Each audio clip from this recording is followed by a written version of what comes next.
रही है, हम आपको बताएं चुनाव आयोग की गाइडलाइन जारी की गई है और अब आप समझ लीजिए कि कैसे वोटर्स की पहचान पर गाइडलाइन जारी की गई है। घूंघट बुर्के हटाकर देखे जाएंगे। जी हाँ, समझ लीजिए महिलाओं के चेहरे पंचायती राज चुनाव की तारीख तय होने में थोड़ा वक्त लग सकता है और राज्य निर्वाचन आयोग अपनी तरफ से तैयार है। इसी कड़ी में आयोग ने मतदान दल गठित करने के साथ ही वोटर्स की पहचान भी सुनिश्चित करने के लिए निर्देश दिए हैं। आयोग की तरफ से चीफ इलेक्शन ऑफिसर और सेक्रेटरी राजेश वर्मा ने आदेश जारी करते हुए कहा है कि मतदान के दौरान केंद्र पर बुर्का हो या घूंघट में महिला के आने पर उसकी पहचान के लिए घूंघट बुर्का हटाकर पहचान की जाएगी। आयोग ने कहा है कि पोलिंग टीम के पीठासीन अधिकारी पर्दा हटाकर वोटर की पहचान और पुष्टि के लिए स्थानीय महिला कर्मचारी की मदद ले सकते हैं।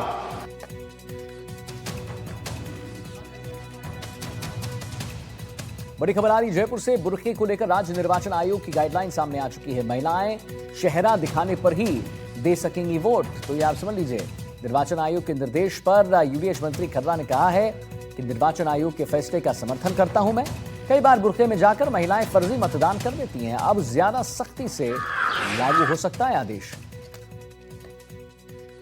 आंगनबाड़ी और चिकित्सा स्वास्थ्य विभाग की कार्मिक उसी गांव में अपना कर्तव्य निभाती हैं और उन सब का विशेष रूप से गांव की सभी महिलाओं से लगभग संपर्क रहता है। इसलिए जो इस प्रकार की शिकायतें थी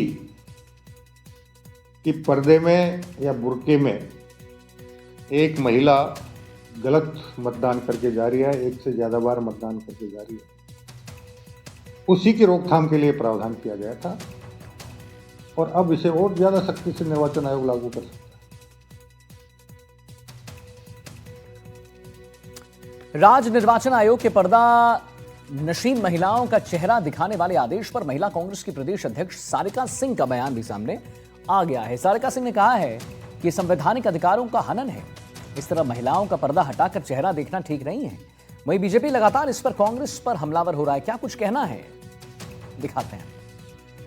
यथासंभव महिलाओं को मतदान दलों से दूर रखना पहचान है, उसको पुरुष अधिकारियों के द्वारा करना, ये दोनों ही बातें असंवैधानिक और अलोकतांत्रिक हैं और नियमों के, हमारी संविधान की मूल भावना के विपरीत हैं। संविधान का अनुच्छेद 14 हमें समानता का अधिकार देता है, अनुच्छेद 15 महिलाओं को भेदभाव निषेध करता है और 16 हमें समान अवसरों का अधिकार प्रदान करता है। ये जो कल का ये जो आदेश निर्वाचन आयोग के द्वारा निकला है, ये संविधान की मूल भावनाओं के बिल्कुल विपरीत है।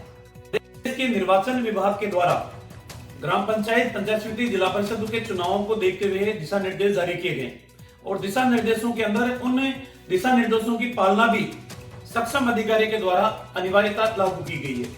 इनके अंदर निष्पक्ष रूप से चुनाव हो, जिसको मताधिकार का उपयोग दिया गया है वो मताधिकार अपने सब विवेक के आधार के ऊपर करें, निष्पक्षता के साथ करें, कोई दबाव उसके ऊपर नहीं हो। इस तरीके की दिशा निर्देश निर्वाचन डिपार्टमेंट ने जारी किए हैं। उन्हीं दिशा निर्देशों के अंदर एक दिशा निर्देश इस बात का भी है कि प्रत्याशी जो महिलाएं हैं मतदान करने के लिए आए, वो अपने फोटो पहचान पत्र और मतदाता सूची के अंदर जो फोटो लगी हुई है वो प्रत्यक्ष रूप से उसका मिलान किया जाए और इस प्रत्याशी महिलाएं जब मतदान करने के लिए आएगी तो वहां पर जो बीएलओ है या आंगनबाड़ी की कार्यकर्ता है या अन्य सहायक उनके कर्मचारी रहते हैं, वो उनका सहयोग ले सकते हैं। वास्तव में निष्पक्ष चुनाव कराने के लिए राज्य निर्वाचन आयोग के द्वारा जो निर्देश जारी किए गए वो काबिल तारीफ है और हर व्यक्ति के मताधिकार का उपयोग सही तरीके से हो, यही निर्वाचन डिपार्टमेंट की प्राथमिकता है। शशि मोहन शर्मा जयपुर से लाइव जुड़ गए हमारे साथ इसी पर और जानकारी देने के लिए। शशि जी, आरोप प्रत्यारोप का जो दौर है वो शुरू हो चुका है। कुछ का कहना है कि भाई महिलाओं का पर्दा हटाकर चेहरा देखना ठीक नहीं है, कुछ कह रहे हैं, बीजेपी कह रही है भाई बिल्कुल ठीक है, क्योंकि कई बार ऐसा होता है कि गलत वोट पड़ जाता है, एक ही महिला बार बार आ जाती है वोट देने के लिए। तो ये जो आरोप प्रत्यारोप का जो दौर है, ये अंकुश कब लगेगा इस पर शशि जी? देखिए, ये चीज़ राजनीति में कई बार ऐसा लगता है कि अवश्यंभावी है और यही कारण है कि आरोप प्रत्यारोप और इस बयान की, इस निर्देश की कहीं पैरवी और कहीं विरोध चल रहा है। लेकिन राज्य निर्वाचन आयोग के जो मुखिया हैं, आयुक्त हैं राजेश्वर सिंह, वो कहते हैं कि उन्होंने ऐसा कुछ नहीं कहा कि पहचान करनी ही ज़रूरी है। वो उनके मुताबिक अगर कहीं पर शक है, संदेह है पोलिंग पार्टी को, तो वो उस महिला की पहचान कर सकते हैं। हमने उनसे पूछा कि आपने आदेश में ये भी कहा है कि यथासंभव महिला कर्मचारियों की ड्यूटी मतदान दल में ना लगाई जाए, तो फिर ऐसा कैसे संभव होगा?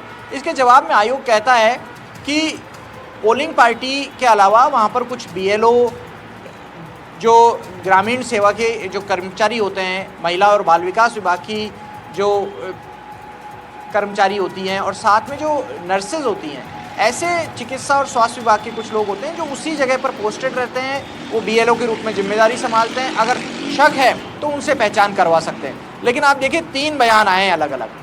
हम समानता की, हम सब जगह बराबरी की पैरवी करते हैं, हम पर्दा प्रथा का विरोध करते हैं, लेकिन फिर कांग्रेस कह रही है कि इस तरीके से पुरुषों द्वारा जांचा जाना गलत है। हो सकता है, हम एक बार मान लें कि सही कह रही है कांग्रेस, लेकिन वहीं बीजेपी की तरफ से और सरकार की तरफ से UDH मंत्री जावर सिंह खर्रा कह रहे हैं कि निर्वाचन आयोग को इस बात का पता चला होगा कि कुछ जगह फर्जी मतदान हुआ, पर्दे में महिलाएं अधिक मतदान कर गई, बार बार मतदान कर गई, तो आयोग और ज़्यादा सख्ती से इसकी पालना करेगा। लेकिन वहीं आयोग का ये कहना है कि ऐसा पहली बार नहीं हुआ है, इससे पहले भी 2019 में भी 2014 में भी ऐसे आदेश जारी हुए हैं और उन्होंने कोई नए आदेश जारी नहीं किए हैं।